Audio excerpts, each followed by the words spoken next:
오늘도 인터넷으로 예배하시는 모든 분들에게 그리스도의 은총이 임하시길 바라겠습니다.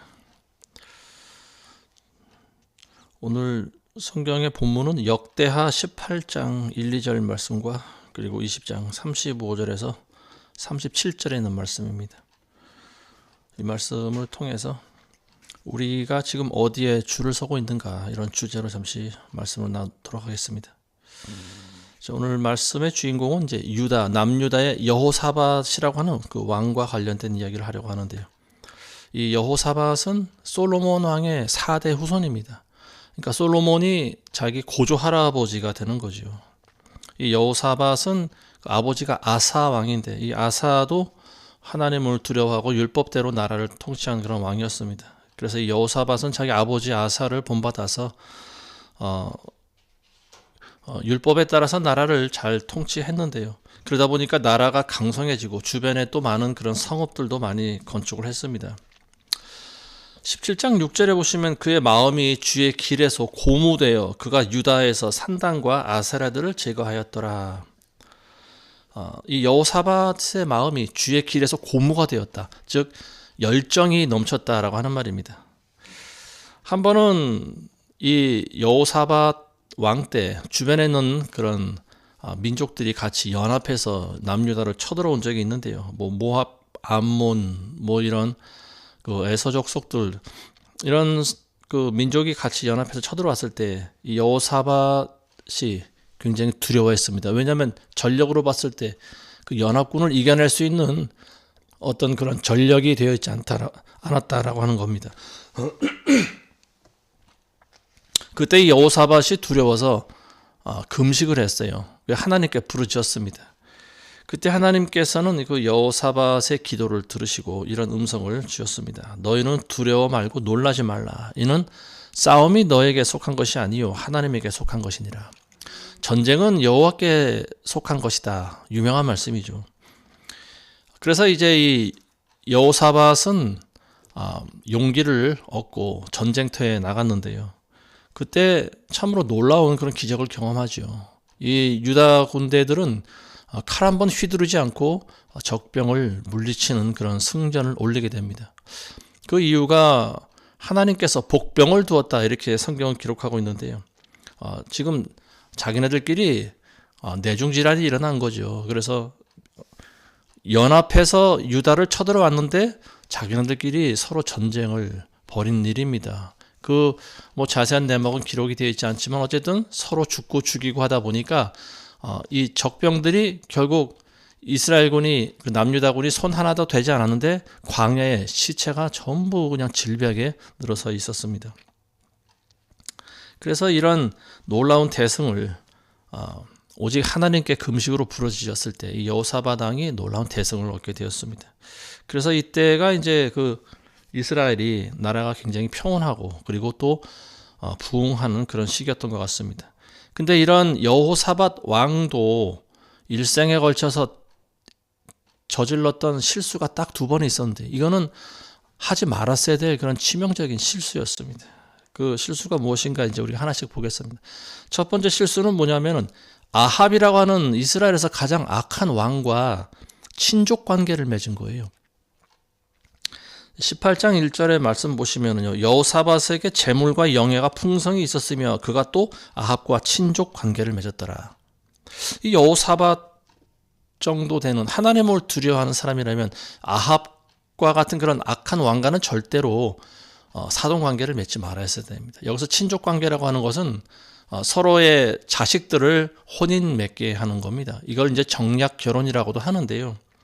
여호사밧에게는 이제 아들이 있었고 여호람이라고 하는 아들이 있었고요. 그리고 그 아합에게는 이세벨의 사이에서 나온 아달랴라고 하는 그런 딸이 있었습니다. 그래서 이 북이스라엘의 공주와 남유다의 왕자가 같이 혼인을 맺은 거죠. 그래서 남유다와 북이스라엘은 사돈 관계가 되었습니다. 이 아달랴라고 하는 북이스라엘의 공주는 굉장히 악한 여인이죠. 자기 어머니를 닮아서 이세벨을 닮아서 그 악한 영으로 가득 차 있는 여인이었고요. 영적으로 보면은 이제 남유다를 하나님을 두려워하는 이 여호사밧이 다스리는 남유다를 무너뜨리기 위한 사단의 괴계라고도 볼 수가 있는 거죠. 이 나중에 이 아달랴, 남유다로 시집온 아달랴는 자기 남편도 죽고 또 왕이었던 자기 아들이 죽으니까 자기가 그 다음에 왕이 됩니다. 그때 한 행동이 뭐냐? 자기 씨를 다 죽여버리는 거예요. 왕의 씨를 전부 말려버리는 일을 아달랴가 저질렀습니다.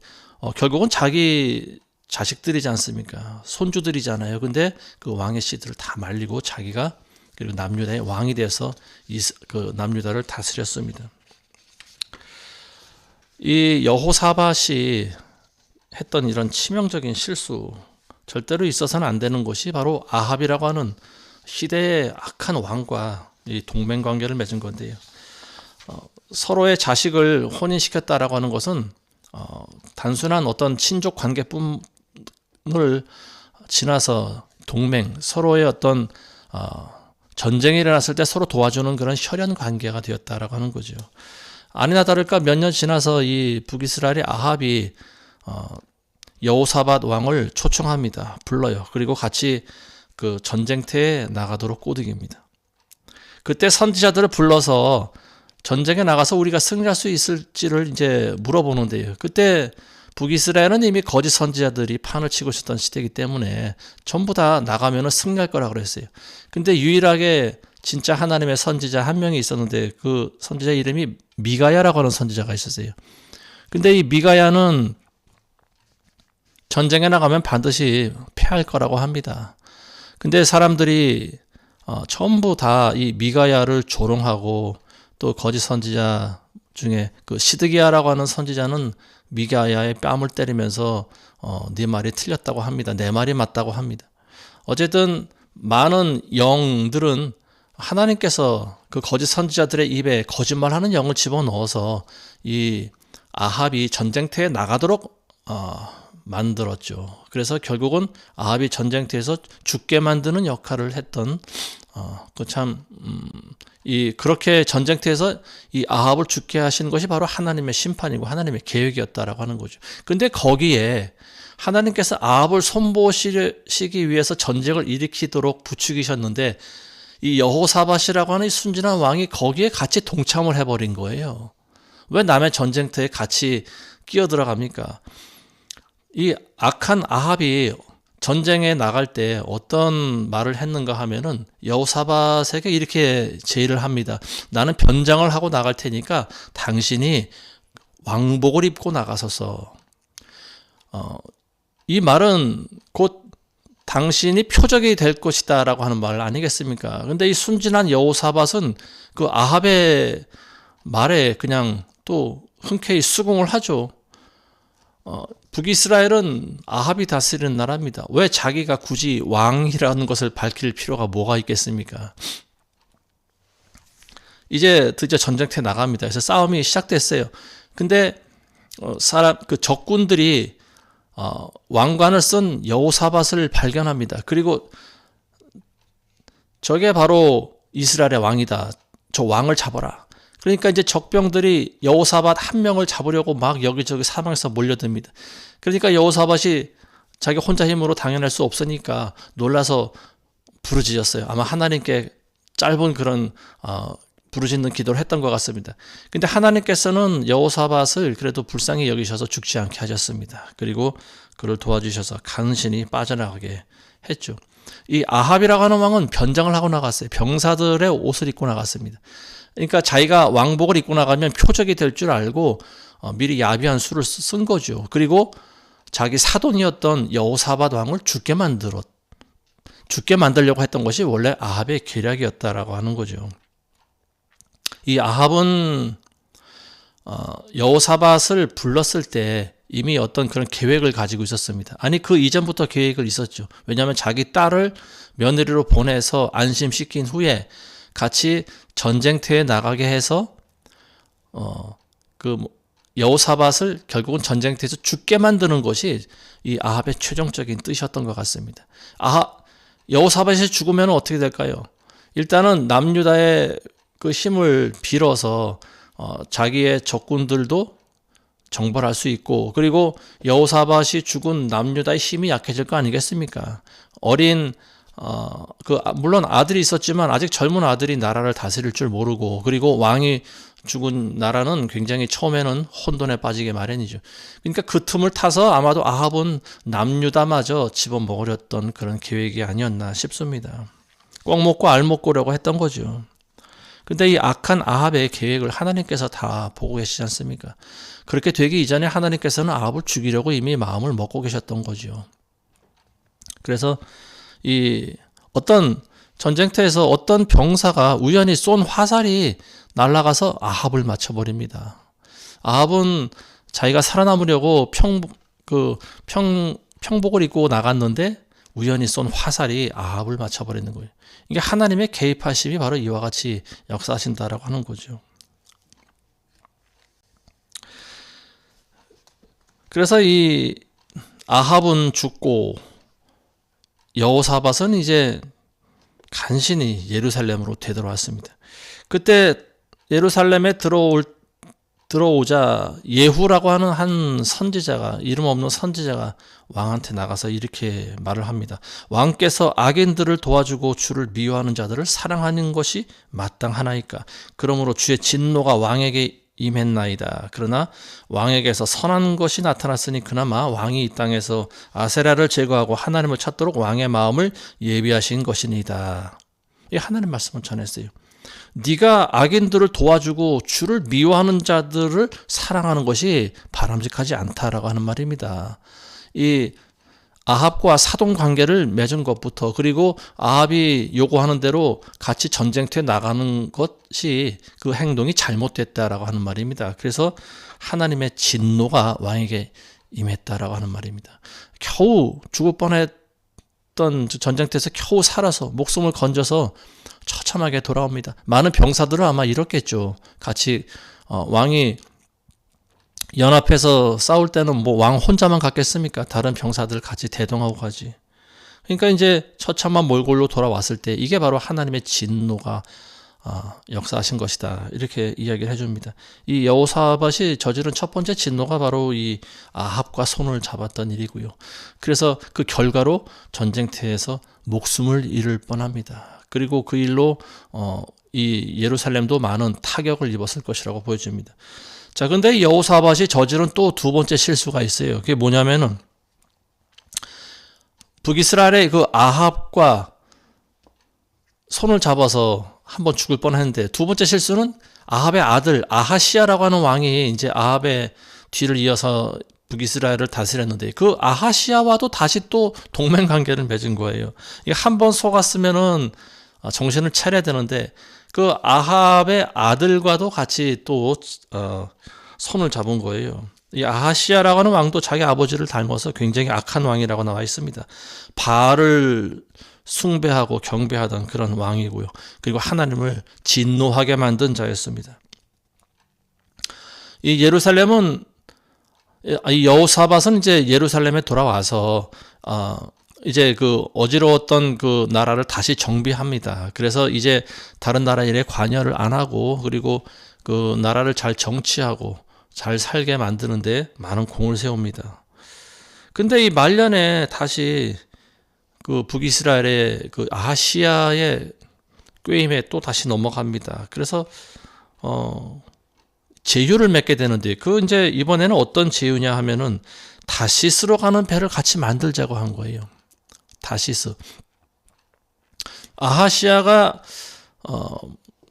그 남유다의 여호사밧과 같이 힘을 합쳐서 다시스로 가는 배를 만들자고 한 것인데요. 근데 그 제안이 아마 여호사밧이 듣기에 귀에 솔깃했던 모양입니다. 그럴듯했던 모양이에요. 왜냐하면 이 큰 배를 만들기 위해서는 많은 자금이 들어가는 일입니다. 뭐 지금도 그렇지만 큰 배를 만들기 위해서는 돈이 수천억이 들어갈 수 있어요. 근데 그런 돈을 한 나라가 들여서 배를 건조한다라고 하면은 국력이 자칫하면 기울 수도 있는 일이죠. 근데 그런 큰 사업을 두 나라가 같이 연합해서 한다라고 하면 그나마 위험성을 좀 줄일 수 있기 때문에 그랬던 것 같습니다. 최종 목적은 이 큰 배를 이제 무역선으로 만들려고 했던 거죠. 그래서 오빌이라고 하는 곳에 가서 금을 가져오게 하려고 했다. 금을 뭐 얼마나 많이 가져오려고 계획했는지 모르지만 어쨌든 이 오빌이라고 하는 곳은 그 당시 많은 무역선들이 왕래하는 그런 항구가 있던 도시였고요. 금뿐만이 아니고 금과 관련된 많은 그런 값비싼 그런 물건들을 이제 취급하던 장소였지 않았나. 그래서 이제 여러 나라의 많은 민족들이 그곳에 와서 사고 팔고 흥정했던 장소였던 것 같습니다. 그러니까 이 북이스라엘과 남유다가 큰 무역선을 하나 같이 만들어서 그곳에 가서 이제 부를 좀 얻자, 뭐 이런 계획이었던 것 같습니다.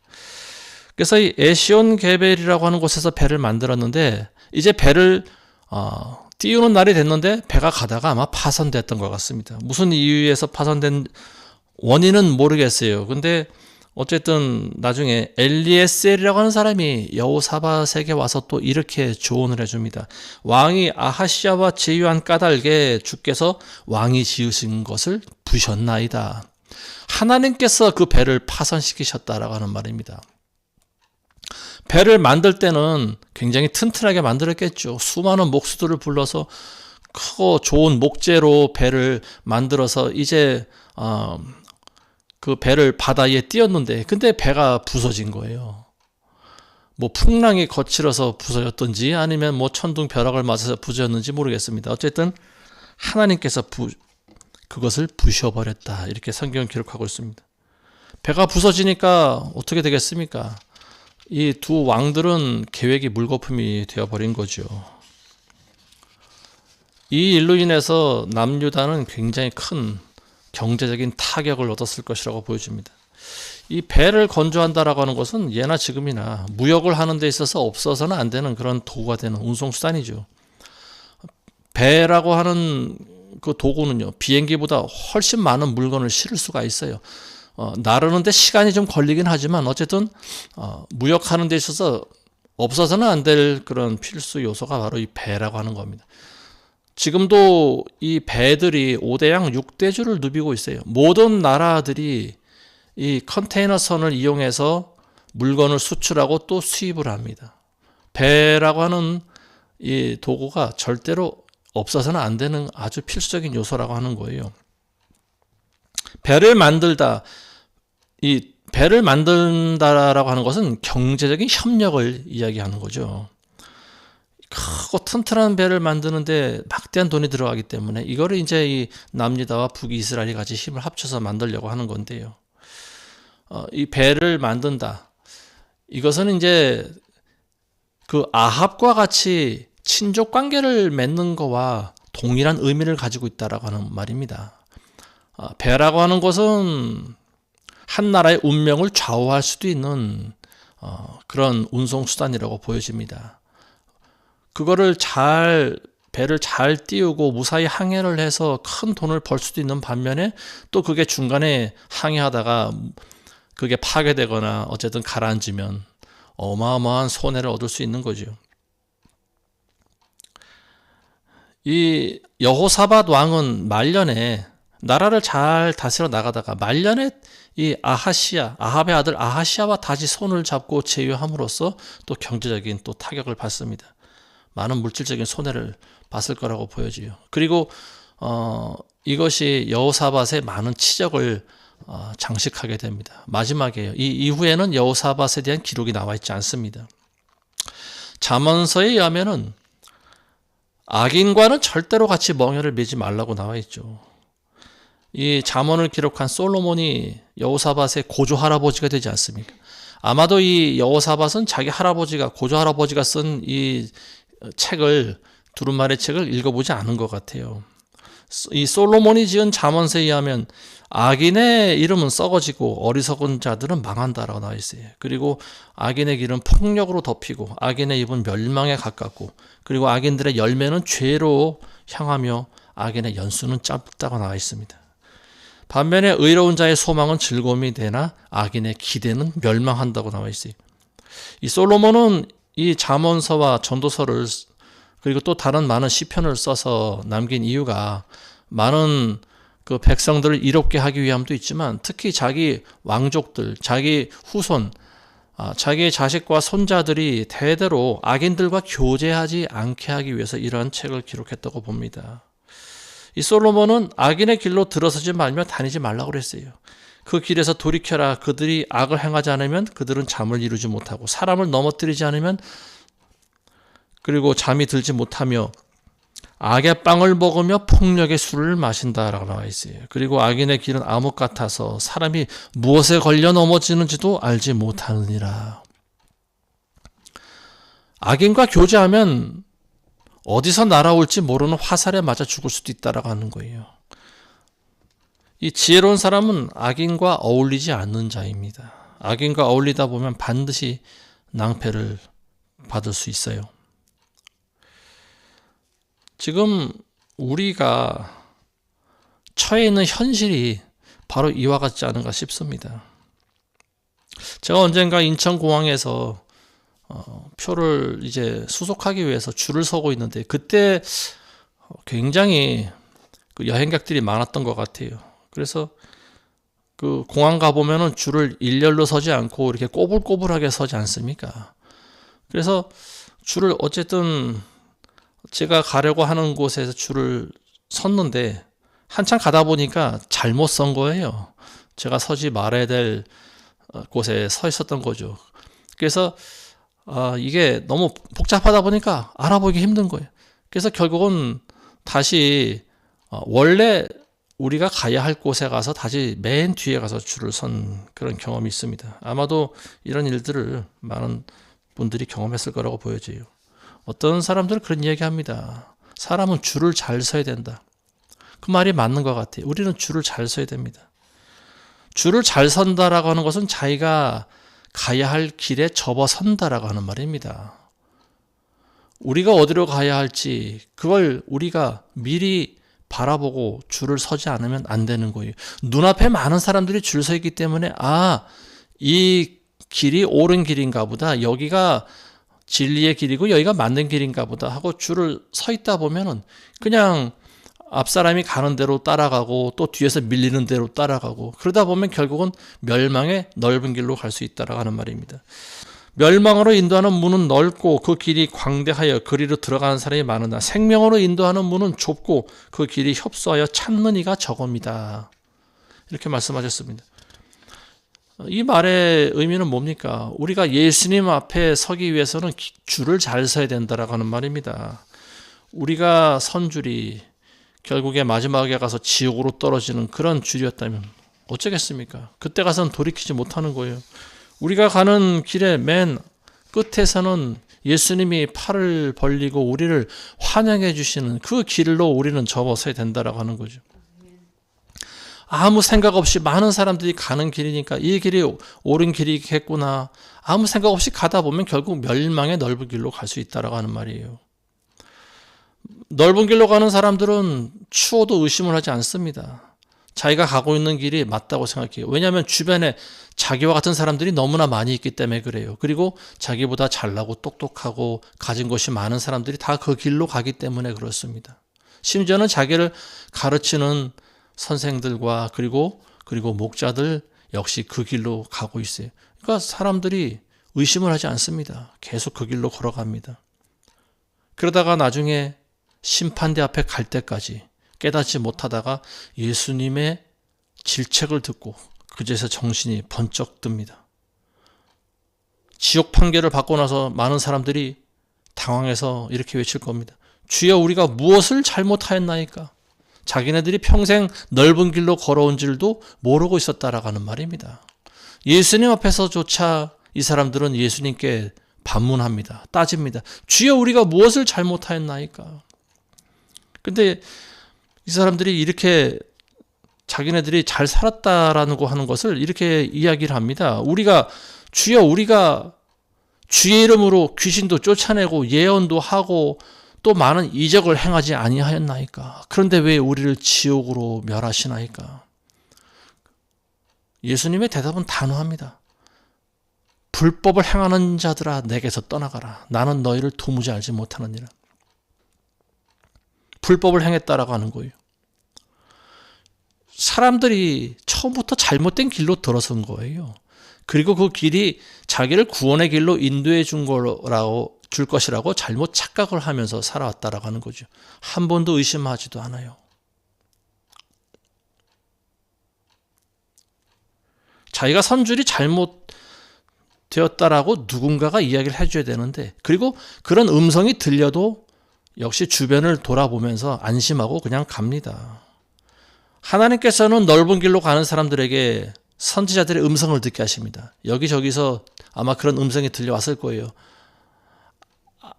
자기의 이름을 부르면서 아무개야 그리 가면 안 돼. 그 길로 가면 조금 있으면은 너는 멸망의 구렁텅이로 빠지게 돼. 여기저기서 그런 소리가 가끔 들려와요. 근데 그때마다 바라보지만 소리가 어디서 들리는지도 알 수 없고 누가 나한테 하는 말인지 보지도 않습니다. 그러나 어쨌든 그런 소리가 계속 들려와요. 그렇지만 사람들은 눈에 보이는 걸 따라갑니다. 넓은 길로 가요. 계속해서 평평대로로 갑니다. 이 길이 맞을 거야. 왜 굳이 고생하면서 우리가 보이지도 않는 길을 찾아가야 돼? 구원의 문으로 들어가는 길은 좁고 협착한 길이라고 그랬어요. 그래서 사람들이 많이 찾지 않는 길이라고 그랬어요. 우리는 그 길을 찾아가야 되는 거예요. 이게 그리스도인들의 사명입니다. 우리는 그 길로 찾아가야 돼요. 근데 많은 사람들이 그 길을 찾을 생각을 안 해요. 그냥 편한 길로 가려고만 하는 거죠. 그래서 많은 크리스찬들이 멸망의 넓은 길로 걸어가고 있다라고 하는 거죠. 이런 넓은 길로 가는 사람들은 대부분 보면요, 크고 화려한 교회를 찾아다니는 자들이에요. 그리고 하나님보다 세상을 더 사랑하는 사람들입니다. 그리고 하나님의 말씀보다는 사람들과의 교제를 더 즐기고, 그리고 종교 노름을 하는 사람들이고요. 또 다른 종교도 인정함으로써 예수 그리스도의 교리를 부정하는 사람들입니다. 그리고 성령의 역사도 부정하고, 한마디로 인본주의적인 그런 교회를 지향하는 자들이에요. 이런 사람들을 가르치는 목사는 맹인이고, 그리고 하나님을 모르는 무지한 자들입니다. 이런 교회들은요, 다른 종교인들과 연합을 해요. 우상을 숭배하는 자들과 같이 멍에를 메고, 그리고 세계 평화를 외칩니다. 모든 종교인들이 다 하나가 돼야 된다.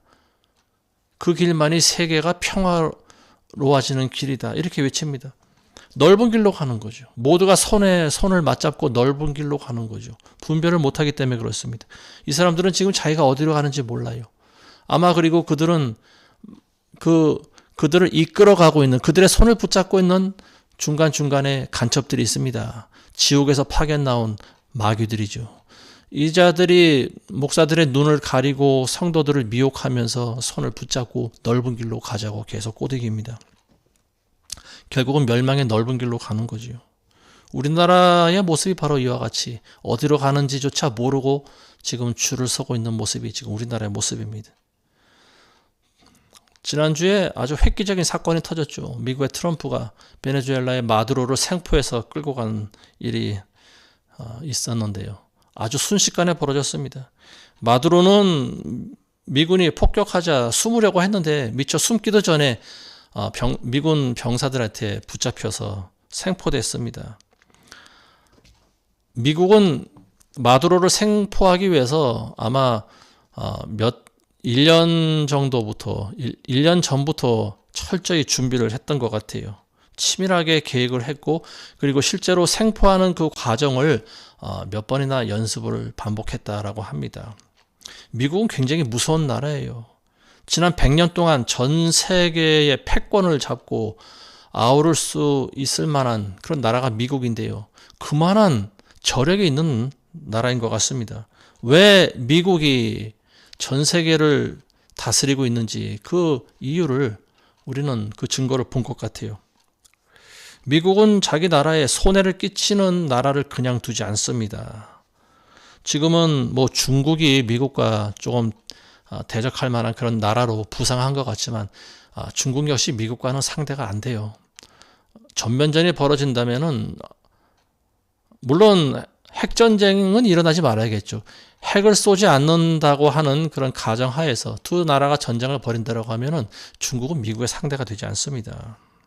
미국의 저력을 흔들 수 있는 그런 나라는 현재 지구상에서 저는 없다고 봅니다.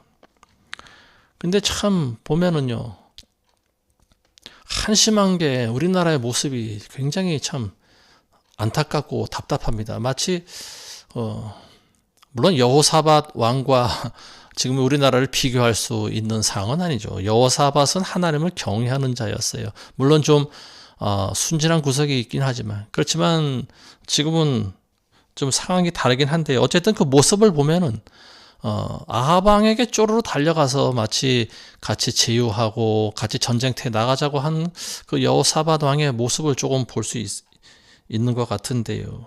이 마두로가 잡혀갔을 때 지금 우리나라는 어떻게 했습니까? 중국으로 넘어갔죠. 중국에 시진핑이 오라고 하니까 쪼르르 달려가서 같이 기념사진을 찍고 서로 좋아하는 그런 모습이 사진에 찍혀 있는데요. 그때 아마 뭐 정상회담을 하면서 중국이 여러 가지 그런 우리나라의 요구사항을 요구를 했던 것 같은데, 우리나라는 아마 대부분 다 들어준다고 말을 했겠죠. 그 후기는 제가 뭐 잘 뉴스를 안 봐서 잘 모르겠습니다만, 어쨌든 중국이 우리에게 자기네들 나라에 유익하고 이익이 되는 부분들은 전부 다 요구를 했을 거고, 그리고 또 우리나라는 그것들을 다 수용했을 거라고 보여집니다. 중국이 어떤 나라입니까? 중국이라고 하는 나라는 우리나라의 것을 다 송두리째 뺏어 가려고 하는 나라 아닙니까? 근데 그런 중국에 왜 우리가 꼬리를 흔들어야 되는지 참 그것이 이해가 되지 않습니다.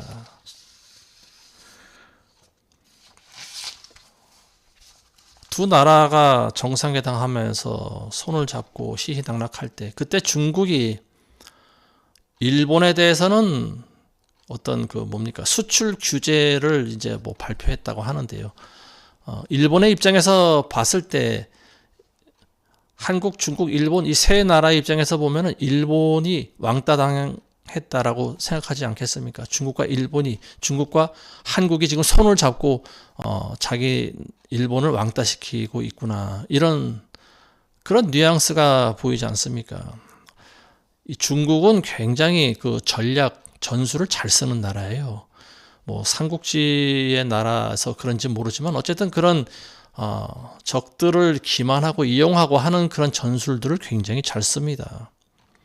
근데 우리나라는 굉장히 멍청한 것 같아요. 아니면 초록은 동색이라고 같은 편이라 그런지 원래부터 굉장히 민감한 시기에 왜 중국에 달려가서 그런 행동을 하는지 모르겠어요. 중국에 가서 어쨌든 동맹 관계를 맺은 것이 아닌가, 뭐 그런 생각이 듭니다.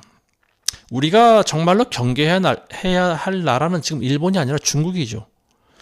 중국은 그리스도인의 입장에서 볼 때 왜 우리가 중국을 경계해야 하느냐, 누군가 이렇게 우리에게 반문한다면 중국은 공산주의 국가이기 때문에 그렇습니다. 그리고 공산주의 국가는 기독교를 인정하지 않아요. 크리스찬들을 대우하지 않는 나라입니다. 우리가 뉴스를 통해서 이미 보고 있지 않습니까? 시진핑이는 중국에 있는 많은 교회들을 다 무너뜨렸어요. 불도저로 밀어버리고 포크레인으로 건물을 허물고 심지어는 또 불까지 태워버립니다. 그리고 목사들을 잡아서 구속시켜버렸어요. 우리나라 목사들도 많이 잡혀갔을 거라고 보여집니다. 그런 나라를 우리가 왜 도와줘야 됩니까? 왜 그런 나라와 손을 잡아야 됩니까? 하나님을 대적하는 나라 아닙니까? 악한 나라가 지금 공산주의 국가 아닙니까? 근데 왜 중국과 우리나라가 손을 잡아야 되죠? 하나님의 교회가 가장 많이 있다고 하는 우리나라가 왜 교회를 무너뜨리고 핍박하는 중국 공산주의 국가와 왜 손을 잡아야 되느냐, 이 말입니다. 그것도 지금과 같이 민감한 시기에. 미국의 트럼프는 거침없는 사람이에요. 미국의 이익에 조금이라도 거스른다 하면은 가차없이 칠 사람입니다. 이번에 마두로를 잡아간 것이 굉장히 어떤 상징적인 효과를 보여줬죠. 미국이 준비하고 있는 부분들이 또 지금 계속 있는데요. 한 가지 공통점을 찾는다고 하면은요, 미국의 이익에 대적하는 나라들입니다. 그리고 공산국가들, 중국이라든지 러시아와 손을 잡은 국가들을 지금 중점적으로 때리고 있어요, 미국이. 미국은 우리나라를 도와준 나라입니다. 6.25 때 수만 명의 미군들을 보내서 희생시키면서까지 우리나라를 도와줬던 나라예요. 그리고 우리는 미국과 현재 동맹 관계입니다. 우리는 미국의 도움으로 여기까지 올 수가 있었어요. 근데 지금 미국이 가장 강력한 우리의 동맹이고 또 어떤 면으로 무엇으로 보든지 간에 미국과 우리는 떼어낼래 뗄 수 없는 그런 관계에 있습니다. 근데 왜 지금 그런 아주 예민한 그런 상황에서 중국이 부른다고 왜 달려갑니까? 이거는 있어서는 안 되는 일이에요. 이게 그들이 얘기하는 실리 외교인가 모르겠습니다. 중국에게도 쉐시하고 대만에게도 쉐시하고 미국에게도 쉐시해. 근데 미국한테는 쉐시한단 말을 안 하더라고요. 보니까 이게 실리 외교입니까? 제가 봤을 때 이거는 미친 짓이에요. 전부 다 죽자고 하는 짓입니다. 화약을 짊어지고 지금 화약고로 뛰어들어가고 있는 상황이에요. 우리나라는 이미 미국의 눈에 찍혔습니다. 트럼프가 지금 우리나라를 예의주시하고 있어요. 요즘에는 그게 피부에 와 닿는 것 같습니다. 미국의 그 정부 고위 관계자들이 한국에 대해서 지금 한마디씩 하고 있어요. 너희가 지금 그런 식으로 나가면은 너희도 언젠간 규제를 받을 거야. 우리가 언젠간 너희를 손볼 거야. 이런 뉘앙스를 지금 계속 던지고 있어요. 근데도 지금 이 나라는 막무가내입니다. 이 나라를 이끌어가는 자들은 막무가내예요. 남의 눈치를 보지 않아요. 오직 중국과 하나 되려고만 하는 것 같습니다. 그래서 이들이 악하다라고 하는 말입니다. 이들이 악하다라고 하는 거예요. 우리가 지금 잘못 가고 있어요. 우리는 지금 줄을 잘못 서고 있습니다. 악인들과는 손을 잡지 말아야 되는 거예요. 이 악한 공산주의자들과 계속 우리가 협력을 해나간다면요, 반드시 하나님의 진노를 사게 될 거라고 저는 믿습니다. 우리가 서 있는 줄은 멸망의 줄이에요. 우리는 여기서 벗어나야 돼요. 미국은 지금 자기네들과 동맹하기를 원하지 양측에 서서 가운데서 눈치만 보는 나라를 좋아하지 않습니다. 지금 미국의 트럼프는 같은 우방이라도 미국의 이익에 부합되는 일이라면 거침없이 행하는 사람이에요. 그 증거가 바로 그린랜드를 지금 미국의 소유로 하려고 하고 있지 않습니까? 그린랜드는 덴마크에 속해 있는 나라지 않습니까? 근데 그걸 미국이 지금 가지려고 하는 거예요. 그러니까 지금 나토, 이 유럽 연합 국가들이 지금 전부 반발을 하고 있어요. 근데 그러거나 말거나 트럼프는 개의치 않습니다. 우리가 그 그린랜드를 가져야 되겠다라고 지금 강력한 의사를 지금 계속 주장하고 있어요. 우리나라를 보는 트럼프 시각은 어떨까요? 예전의 대통령들과는 좀 다를 거라고 보여집니다. 이 트럼프는 철저히 사업가 체질이지 않습니까? 이익에 따라 움직이는 사람이 아무리 동맹 관계고 혈연 관계라 할지라도 미국의 이익에 조금이라도 거스리든지 아니면은 중국 공산주의자들과 우리나라가 손을 잡는 모습이 보인다라고 하면은 미국은 언제라도 우리나라를 손볼 수 있는 그런 강대국이 바로 미국이라고 저는 봅니다. 우리나라가 지금 중국과 손을 잡아서 우리에게 좋은 일이 하나도 없어요. 중국은 우리나라의 기술을 날마다 훔쳐가는 나라 아닙니까? 그리고 간첩을 보내서 우리나라의 모든 상황을 또 다 찍어가지고 가져가고 삼성 반도체 같은 그런 아주 국가 기밀과 같은 그런 중요한 그런 비밀을 전부 다 또 사람들을 매수해서 그 기술들을 전부 중국으로 빼가고 있는 나라가 바로 중국이에요. 근데 그런 중국과 또 손을 잡는다. 이거는 저는 벨도 없고 쓸도 없는 사람들이 하는 짓이다. 이렇게 생각을 해요. 공산주의자들과 같이 멍에를 메어서 우리에게 좋은 일이 하나도 없습니다. 우리는 미국과 손을 잡아야 돼요. 중국을 배척해서라도 우리는 미국과 계속 이 동맹 관계를 유지하고 있어야 됩니다. 지금 트럼프의 눈에 잘못 보여서 좋을 것이 하나도 없어요. 지금은 하나님께서 트럼프에게 권세를 주고 계시는 때입니다. 근데 그거를 우리 인간적인 시각으로 얕은 지식으로 조금 더 이익을 얻어볼 심산으로 미국과도 손을 잡고 중국과도 손을 잡고 지금 이런 것을 트럼프는 원하지 않아요. 결국 우리가 중국의 손을 잡다 보면은 우리는 홍콩처럼 될 가능성이 많다라고 하는 거죠. 중국은 우리나라의 통일을 지금 가장 싫어하고 방해하는 나라 아닙니까? 이번에 미국이 베네수엘라를 손을 봤지만 지금 뭐 줄줄이 손볼 나라들이 계속 있는 것 같아요. 쿠바도 있고 콜롬비아도 있고 또 멕시코도 있고 이 사람들이 지금 전부 알아서 지금 기고 있지 않습니까? 캄보디아는 태국에 폭격당해서 지금 뭐 거의 쑥대밭이 돼버렸는데요. 어쨌든 이 친중 국가들 지금 미국의 표적이 되어 있는 그런 상황이에요. 우리나라의 경제적인 상황을 보면 환율이 지금 뭐 달러 환율이 지금 계속 올라가고 있지 않습니까? 우리나라 원화 가치가 점점 떨어지고 있다라고 하는 증거예요. 이 나라가 보면은 하지 말아야 될 이 정부가 하지 말아야 될 그런 짓들을 선을 넘는 짓들을 지금 계속하고 있는 것 같습니다. 국민연금에도 손을 대고 지금 국방비도 지급하지 못하고 있는 상황이라고 하는데요. 국방비를 주지 못한다라고 하면 군인들이 뭘 먹고 삽니까? 군인들이 잘 먹고 그리고 또 무기를 잘 공급받고 군인들이 싸울 수 있는 그런 환경을 만들어줘야 적의 침입을 대비해서 나라를 지킬 거 아닙니까? 근데 국방비를 지급하지 못하고 있다. 군인들의 월급을 주지 못하고 있다라고 하는 거죠. 역대 정권 가운데 이러한 일이 한 번도 없었다는 사실입니다. 그 돈이 다 어디 갔을까요?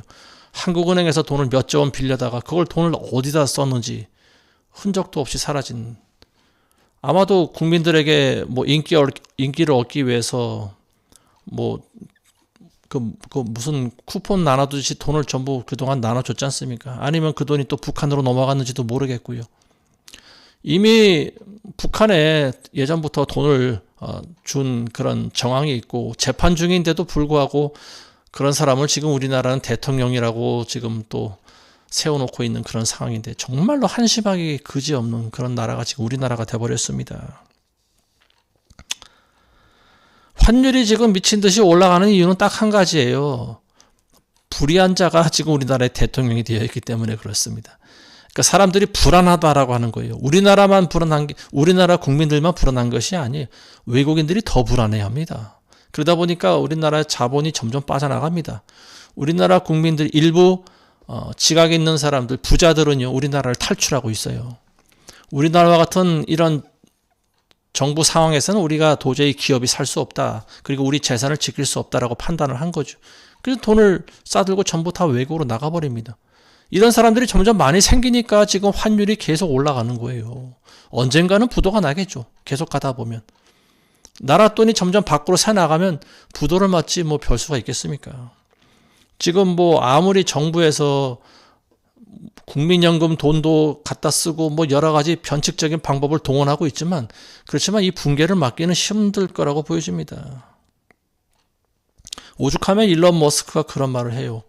지금 한국은 북한이 그냥 들어와서 점령할 수 있는 나라다 이런 말 하지 않습니까? 근데 북한이 걸어 들어와서 점령하는 나라가 되기 전에 저는 중국이 우리나라 들어와서 우리나라를 먹지 않을까, 저는 그게 좀 걱정이 됩니다. 우리나라에 무비자로 좀 중국인들이 계속 들어오고 있는 그런 상황인데요. 어쨌든 이 사람들이 또 우리나라에 와서 또 많은 말썽을 일으키고 있죠. 많은 범죄를 저지르고 있습니다. 근데 그런 사람들을 추적할 생각도 안 하고요. 그리고 이 정부는 지금 어디로 가고 있는지, 어디에 줄 서 있는지 굉장히 혼돈하게 만들어버립니다. 여호사밧이 하나님을 두려워하는 왕이었지만 이 두 번의 실수로 인해서 유다는 큰 타격을 받습니다. 그리고 그 두 번의 실수, 악인들과 바로 손을 잡은 건데요. 영적으로 우리나라가 중국과 손을 잡았다라고 하는 것은 여호사밧이 북이스라엘의 아합과 아하시아와 같이 손을 잡은 일과 그 비유할 수 있다라고 보여집니다. 근데 이 대다수의 우리나라 국민들이 이런 참 크고도 놀라운 일들이 계속 일어나고 있는데도 불구하고 별로 반응을 보이지 않고 관심이 없는 거에 대해서 저는 굉장히 놀랍습니다. 저는 이것이 이 대한민국이라고 하는 이 배가 아마 지금 파손되고 있지 않나 이런 생각이 듭니다. 여호사밧과 아하시아가 같이 제휴해서 만든 큰 배가 출항한 지 얼마 안 돼서 파손돼 버린 거와 똑같은 거죠. 배라고 하는 것은 곧 그 나라의 국력과 그 나라를 상징하는 거고요. 그리고 하나님의 뜻에 맞지 않는 이런 악인들과 같이 손을 잡았을 때 이 배는 파산할 수밖에 없다라고 하는 것을 오늘 성경을 통해서 우리는 배워야 될 것 같습니다. 전방에 있는 군인들에게 총을 버리고 삼단봉을 가지고 나라를 지켜라. 이런 미친 소리를 하는 나라가 지금 우리나라입니다. 부디 하나님의 심판이 임하기 전에 이 배교한 교회들을 대신해서 깨어있는 그리스도인들이 대신 우리가 회개하고 부디 이 나라가 심판 중이라도 완전히 멸망하지 않도록 우리는 기도를 해야 될 것 같습니다. 기도하겠습니다. 하나님 아버지, 이 나라를 불쌍히 여겨 주시옵소서. 불법한 자가 이 나라를 다스리고 또 악인들과 손을 잡고 하나님의 마음을 계속 진노 가운데에 들어서게 합니다. 하나님 이 나라를 불쌍히 여겨 주옵소서. 좌우를 분별하지 못하는 수천만의 영혼들이 있사오니 아버지, 이 나라가 심판이 작정되었을지라도 완전히 멸망하지 않도록 하나님 자비와 긍휼을 베풀어 주시옵소서. 예수님의 이름으로 기도드리옵나이다. 아멘.